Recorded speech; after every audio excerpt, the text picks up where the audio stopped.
Hello friends, आप सभी का एक बार फिर से हमारे चैनल ई बोले तो इंग्लिश में स्वागत है। तो दोस्तों, जैसा कि आपने थंबनेल में देखा होगा, हम इस वीडियो में इंडियन एयरफोर्स की न्यू वैकेंसी कब तक आएगी उसके बारे में बात करेंगे और एज लिमिट क्या रहने वाली है उसके बारे में भी बात करेंगे। जी हाँ दोस्तों, ये बिल्कुल सटीक जानकारी है जो कि हम आपको 100% प्रूफ के साथ दिखाएंगे भी।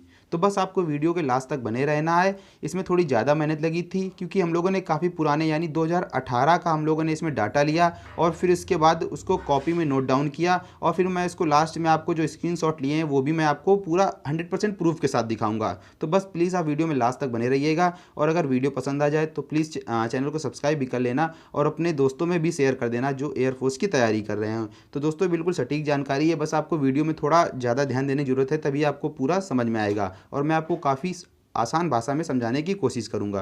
तो चलिए दोस्तों, यहाँ पर हम लोग सबसे पहले जो हम लोगों ने एनओटी का मतलब है नोटिफिकेशन जो हम लोगों ने लिया वो 2018 का लिया और छठे महीने का। तो दोस्तों 16/6/2018 को हमारा नोटिफिकेशन आया और अगर इसमें एज क्राइटेरिया की बात करें तो 14/7/1998 से 26/6/2002 के बीच में एज क्राइटेरिया रहा। तो देखिए, छठे महीने में फॉर्म आया आपका और एज क्राइटेरिया रहा 7वां महीना 1998 से लेकर छठा महीना 2002 तक। तो चलिए अब नेक्स्ट वैकेंसी की देख लेते हैं।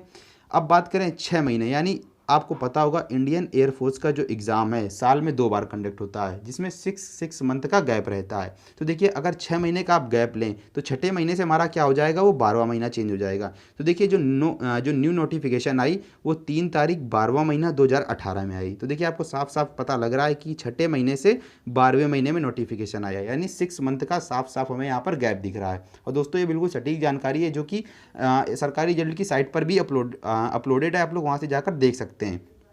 तो चलिए अब एज की बात कर लेते हैं, एज क्राइटेरिया क्या रहा। तो देखिए, यहाँ पर जो पिछली वैकेंसी थी वहाँ पर 7वां महीना 1998 था।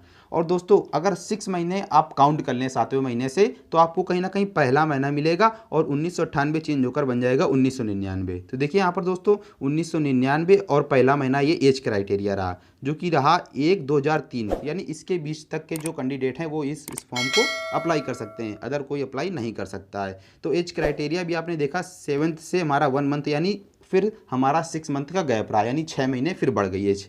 तो ये हमें पता है कि एयरफोर्स का जो एग्ज़ाम है 6 6 महीने में कंडक्ट होता है, तो उसी प्रकार आपकी एलिजिबिलिटी भी 6 6 महीने के लिए बढ़ा दी जाती है। चलिए अब अगली नोटिफिकेशन की बात कर लेते हैं। अगला हमारा नोटिफिकेशन 6 मंथ बाद फिर आया। ये देखिए 12वां महीना था। अब 12वें महीने के बाद अगर आप 6 मंथ काउंट करें तो अप्रॉक्स कहीं ना कहीं हमारा 22 तारीख आ गई और 5वां महीना निकला 2019 आ गया। तो देखिए 6 महीने बाद फिर वैकेंसी आ गई 2019 में। और अगर इसकी एज क्राइटेरिया की बात करें तो यहाँ पर पहला महीना था और यहाँ पर क्या बन गया हमारा 7वां महीना। तो आपने देखा 7 मंथ हो गया, यानी फिर जो हमारा गैप आया 6 मंथ का आया और जो इसकी जो डेट थी वो 1/7/2003 के बीच जिसकी जिसकी थी वही इस फॉर्म को अप्लाई कर सकते थे। तो देखिए फिर 6 मंथ का हमारा गैप आया। चलिए अब आगे बात करें। देखिए आप लोग यहाँ पर देख सकते हैं 5वां महीना 2019 में वैकेंसी आई थी। तो हमारी जो अगली वैकेंसी आई कहीं ना कहीं 12वें महीने में आई। देखिए 12वें महीने में अगली हमारी जो नोटिफिकेशन आया 12वें महीने में आया, 2019 में आया। तो देखिए आप लोगों ने फिर 6 मंथ का हमारा गैप हुआ। और अगर एज क्राइटेरिया की बात करें तो देखिए यहाँ पर 17 तारीख पहला महीना 2000 हो गया अब हमारा, और 30 तारीख 12वां महीना 2003, ये हमारा एज क्राइटेरिया हो गया।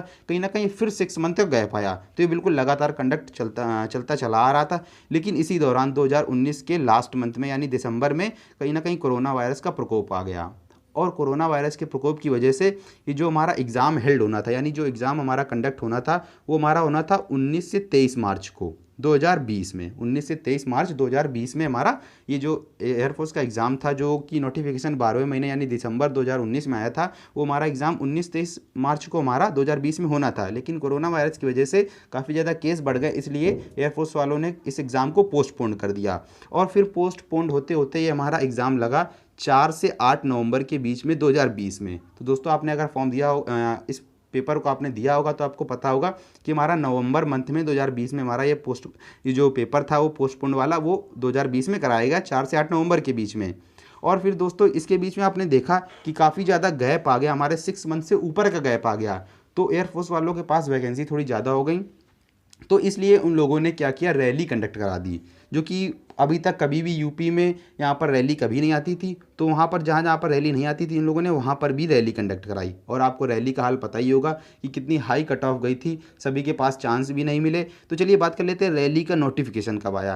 रैली का नोटिफिकेशन आया 27 तारीख 9वां महीना 2020। तो देखिए यहाँ पर 12वें महीने में नोटिफिकेशन आया था, फिर वहाँ से सीधा 9वें महीने में नोटिफिकेशन आया, यानी कितने मंथ का, लगभग 8 से 9 मंथ का गैप रहा। तो आपने देखा पहले 6 मंथ गैप रहता था, अब 9 मंथ का गैप हो गया। और जो इसमें एज क्राइटेरिया की बात करें तो 17/1/2000 से 30/12/2003 रहा। और अगर पिछले वाले से कंपेयर करें तो देखिए बिल्कुल same to same, no changement, यानी एज क्राइटेरिया में कोई भी चेंजमेंट नहीं था। देखिए आप लोग देख सकते हैं, जो पिछली वैकेंसी थी दिसंबर में आई थी 2019 में, उसमें भी क्राइटेरिया यही था एज का, और जो अगली वैकेंसी आई रैली, उसमें भी क्राइटेरिया एज का यही रहा। यानी इन लोगों ने एज में थोड़ा सा रिलैक्सेशन दिया। लेकिन फिर अब इसका आगे आप समझिए, देखिए रैली में तो इन लोगों ने बिल्कुल एज का रिलैक्सेशन दे दिया, लेकिन उससे किसी को, जो ज़्यादातर बच्चे थे उनको फ़ायदा नहीं हुआ, क्योंकि उनका जो एडमिट कार्ड था वही नहीं आया। काफ़ी ज़्यादा हाई कट ऑफ रखी गई, तो सबको चांस ही नहीं मिला, और काफ़ी कम बच्चों को बुलाया गया क्योंकि कोविड-19 चल रहा था। तो देखिए अब अगला जो नोटिफिकेशन आया, यानी जो अप्लीकेशन फॉर्म भरने की स्टार्ट भई, वो आई 22 तारीख, पहला महीना 2021।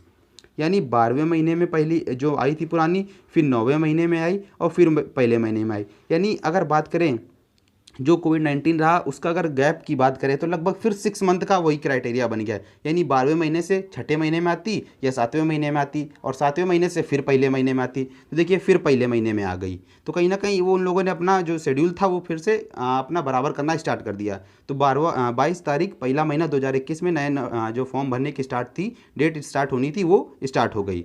और अगर इसकी एज क्राइटेरिया की बात करें तो देखिए 16/1/2000 से 29/12/2004 कर दी। यहाँ पर देखिए 2000 थी, और यहाँ पर 2001 हो गई।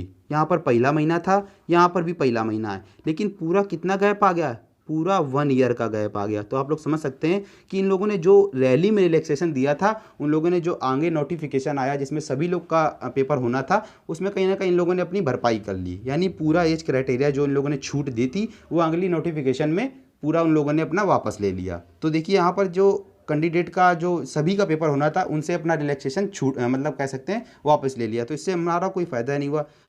तो दोस्तों अगर अब अगली नोटिफिकेशन की बात करें, यानी अगला हमारा नोटिफिकेशन कब आएगा, तो आपने पिछला देखा जनवरी 2021 में आया, जिसका एग्ज़ाम हमारा जुलाई में हुआ।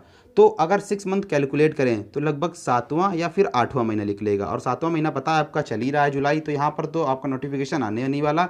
तो अगस्त में, जी हाँ दोस्तों, अगस्त में आपका जो नोटिफिकेशन है वो कन्फर्म है, अगस्त में आपका नोटिफिकेशन आ जाएगा।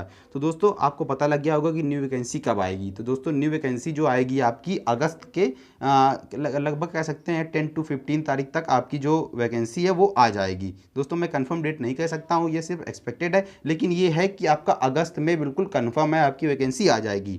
और अगर एज क्राइटेरिया की बात करें तो आपको 6 मंथ अगर इसमें फ्री इंक्रीज़ कर लें तो पहला मंथ हमारा बन जाएगा, वो हमारा बन जाएगा 7वां मंथ, यानी जुलाई। यानी अगर आपकी डेट ऑफ बर्थ जुलाई 2001 से, जुलाई, जी हाँ दोस्तों, अगर जुलाई 2001 से बात करें, जुलाई 2001 से बात करें तो यहाँ से आपका डीओबी स्टार्ट होना चाहिए। यानी इसके बीच से लेकर आपका यहाँ पर देखिए, आप लोग देख सकते हैं यहाँ पर 12वां महीना था। जी हाँ दोस्तों, जो पिछली वैकेंसी देखें 12वां महीना था, 2004 था। तो अगर इसमें अगर आप 6 मंथ इंक्रीज़ करें तो छठा महीना बन जाएगा हमारा, और 2005 बन जाएगा। तो आप लोग समझ में आ गया होगा कि हमारी जो एज क्राइटेरिया रहने वाली है वो जुलाई 2001 से हमारी छठा महीना जो हमारा रहेगा 2005 हो जाएगा। ये आपका एज क्राइटेरिया रहने वाला है। तो आप लोग देख सकते हैं, अगर आप इसके बीच में हैं तो आप लोग अपनी तैयारी बिल्कुल ज़ोरों शोरों से स्टार्ट कर सकते हैं। इसमें थोड़ा सा फेरबदल हो सकता है, लेकिन ज़्यादा कुछ फेरबदल नहीं होगा, ये बिल्कुल ही सटीक जानकारी है। तो चलिए दोस्तों, मैं अब आपको कुछ नोटिफिकेशन दिखा देता हूँ, जिससे आप लोगों को विश्वास हो जाए कि मैं बिल्कुल भी गलत नहीं बोल रहा हूँ। तो चलिए उसे भी देख लेते हैं। तो चलिए दोस्तों, मैं आपको प्रूफ दिखा देता हूं जितना भी मैंने आपको जानकारी दी। तो देखिए यहाँ पर 2018 में छठे महीने में वैकेंसी आई। अगर एज क्राइटेरिया की बात करें तो ये 14/7/1998 से 26/6/2000 ये एज क्राइटेरिया रहा। ये हमारा था 2018 का छठे महीने का। चलिए अब देखिए 6 मंथ बाद यानी 12वां महीना हो जाएगा 2018। तो देखिए ये हमारा उसका नोटिफिकेशन रहा। ये देखिए यहाँ पर 12वां महीना हो गया और 2018 यही हमारा न्यू नोटिफिकेशन आया। और अगर इसमें एज क्राइटेरिया की बात करें तो एज क्राइटेरिया हमारा था 19/1/1999 से 1/1/2003। ये भी 6 मंथ हमारा बढ़ गया। तो चलिए मैं अब आपको नेक्स्ट दे चलता हूँ। यानी ये जो हमारा 2018 था वो पूरा हो गया 12वां महीना। अब हमारा 6 मंथ बाद फिर हमारी न्यू नोटिफिकेशन आई 2019 में, 5वें महीने में आई, यानी 6 मंथ का गैप रहा। और अगर इसमें एज क्राइटेरिया की बात करें तो 19/7/1999 से 1/7/2003 हो गया, यानी 6 मंथ का देखिए फिर इंक्रीजमेंट हो गया। जैसा कि मैंने आपको बताया था, आप लोग मैच कर सकते हैं, मैं आपको पूरा स्क्रीनशॉट भी दिखा रहा हूँ। चलिए फिर अब आपको आगे ले चलता हूँ।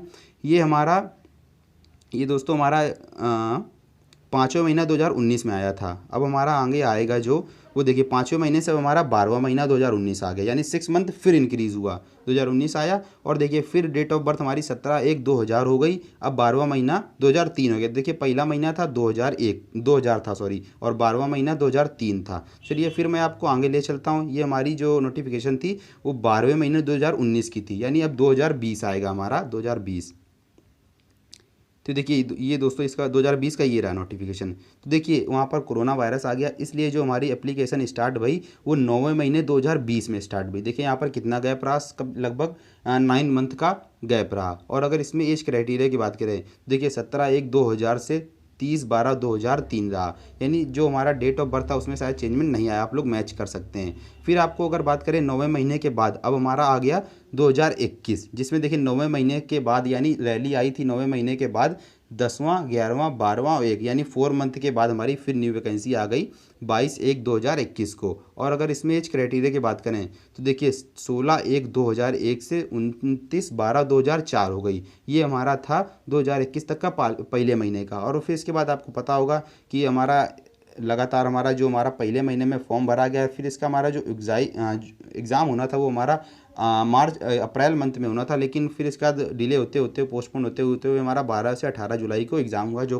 कि बिल्कुल अभी हम लोग दे कर आ रहे हैं। तो देखिए पहले महीने में वैकेंसी आई थी 22/1/2021 को। तो अब हमें पता है कि 6 मंथ के बाद लगभग जुलाई या फिर अगस्त, जुलाई में तो हो नहीं सकता क्योंकि हमारा जुलाई में एग्ज़ाम ही हुआ है, तो अगस्त में आपकी वैकेंसी आएगी। और जो एज क्राइटेरिया रहने वाला है इसके बाद आप लोग 6 मंथ बढ़ा लीजिए। देखिए यहाँ पर पहला महीना 2001 था, तो पहले महीने से आप लोग कर लीजिए 7वां महीना 2001 हो जाएगा। ये हमारी डेट ऑफ बर्थ हो जाएगी, यानी यहाँ से स्टार्ट होना चाहिए। और 12वें महीने का आप लोग कर लीजिए 6ठा महीना, और 2004 को कर लीजिए 2005 कर लीजिए। तो ये हमारा रहने वाला है एज क्राइटेरिया। तो ये हमारा एज क्राइटेरिया रहने वाला होगा। मैंने पूरा आपको प्रूफ के साथ दिखा दिया है। तो प्लीज़ दोस्तों अगर वीडियो पसंद आया हो तो लाइक कर देना और चैनल को सब्सक्राइब भी कर लेना। चलिए दोस्तों, जय हिंद जय भारत।